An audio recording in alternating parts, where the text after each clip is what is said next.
This episode of Marijuana Today Daily is brought to you by our friends over at Curaleaf, one of the nation's top multi-state cannabis operators with 42 local dispensaries, 12 cultivation sites, and 10 processing facilities, all serving more than 100,000 registered medical marijuana patients. You can learn more about Curaleaf over at curaleaf.com, spelled C-U-R-A-L-E-A-F. Good morning, Marijuana Nation. It's Wednesday, March 6th, 2019, and you're tuned in to episode 679 of Marijuana Today Daily. I'm your host, Shay Gunther, and I'll be walking you through today's marijuana news and headlines. As always, we have a full and busy day of cannabis news in our hands, so let's jump right into it.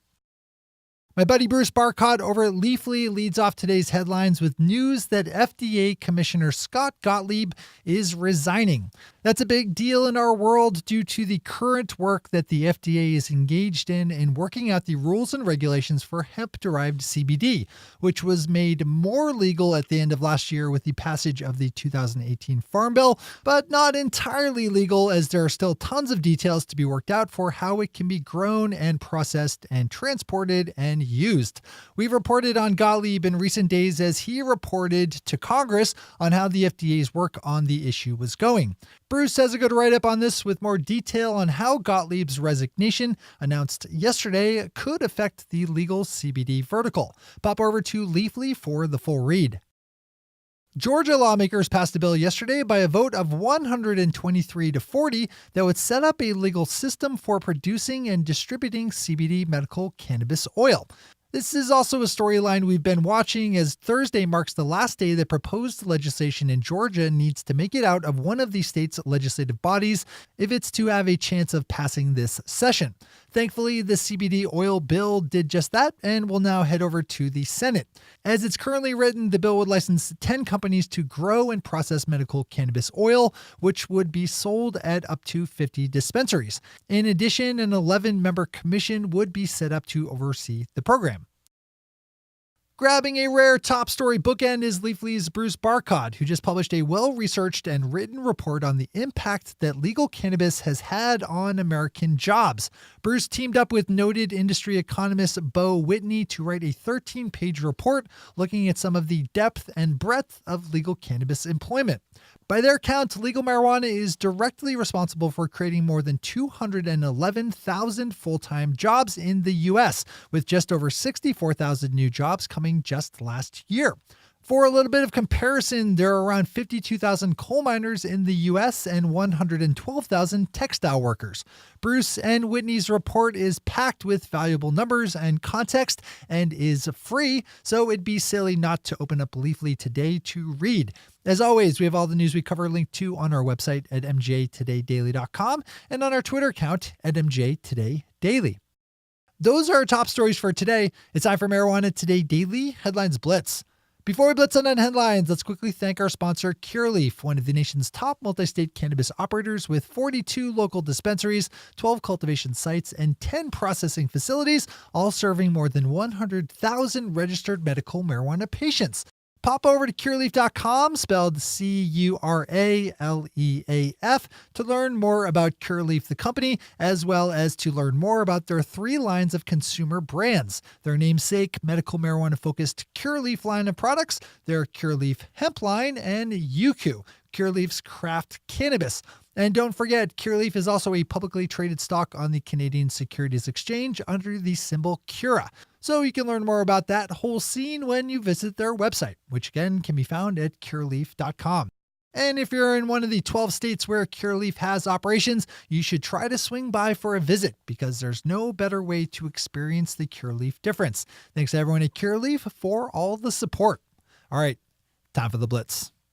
We turn to the world of legal cannabis stocks, where yesterday noted industry analyst Vivian Eaze, who was the first traditional Wall Street analyst to start looking at legal cannabis, said that Canadian marijuana firm Aurora Cannabis was likely to be the first profitable cannabis company in that nation, making it the top pick in marijuana for her firm Cowen and Company. Aurora stock jumped 12% on the day as a result. Yesterday, New Jersey Governor Phil Murphy gave a budget address to state lawmakers and reiterated his support for the legalization of adult use marijuana, while stressing the fact that he'd only sign legislation into law if it includes automatic expungement for low-level marijuana crimes. Governor Murphy has included $60 million of projected revenue in the budget he proposed for the 2020 fiscal year. Penelope Overton at Maine's Portland Press Herald does a great piece up looking at a brewing controversy here in the Pine Tree State over the awarding of marijuana industry contracts.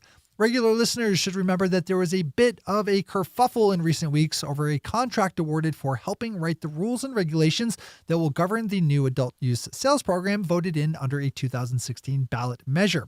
The company Bowtech had originally been given the $189,000 contract, but lost it when the runner-up in the process, Colorado-based Friedman and Koski, appealed, saying that the scoring process had been flawed. Friedman and Koski ended up winning the contract after a second round of scoring, and as Penelope is reporting, and as you might have guessed, Bowtech is not happy and is using some legal procedures to gain time to work out an appeal of the appeal. It's a not uncomplicated story, so not a bad one to read in full. A visit to the state of Hawaii just got a little bit easier for out-of-state medical marijuana patients, as yesterday the State Department of Health began accepting out-of-state registered medical marijuana patients as valid in-state customers. There's also a new online registration system that will allow patients to receive their registration cards on the same day they sign up, rather than wait for paper cards to arrive in the mail. We need to start off with some disclosure on this next one as it deals with our sponsor Eaze, a California-based delivery company that also recently launched a CBD delivery program that's active in 41 states. Yesterday, Eaze announced that they are now offering on-demand delivery services in the Portland, Oregon area, the first time the company has brought its adult use delivery services out of California. Yesterday, a comprehensive piece of medical marijuana legislation in Oklahoma was passed out of the state's Senate Rules Committee by unanimous vote and now heads to the floor of the Senate at large for consideration. The measure has already made it through the state House, so it would move on to the desk of Governor Kevin Stitt if it passes a final Senate vote. And finally for today, we have a bit of a correction on an earlier story. Late last month, I picked up on a headline suggesting that owning illegal marijuana companies of public stock was grounds for losing a federal security clearance, something that's a major issue for a lot of people working for the government and for companies involved in defense work. I'm happy to report that Task and Purpose has a story up with an update on the issue from the Department of Defense, which said that it has issued no guidance saying that owning public cannabis stocks would jeopardize a person's security clearance status. Those are the headlines and news for the day. I'll be back with you again tomorrow morning with another information-packed episode of Marijuana Today Daily. But in the meantime, if you have any stories to share or feedback to give, zip us an email to headlines@mjtodaydaily.com. And while you're clicking around the interwebs, swing over to our Twitter account at mjtodaydaily and visit our website at mjtodaydaily.com to find links to all the news we cover. Thanks to our sponsor, Cureleaf, and to our awesome Patreon listeners for the support that makes this show possible. To join the illustrious ranks of the Patreon listeners yourself, swing over to our website at mjtodaydaily.com and click on that big blue button at the top of the page that says Become a Patron.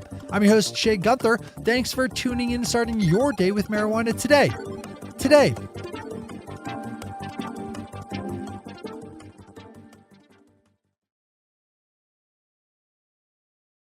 One take, Shay. One take.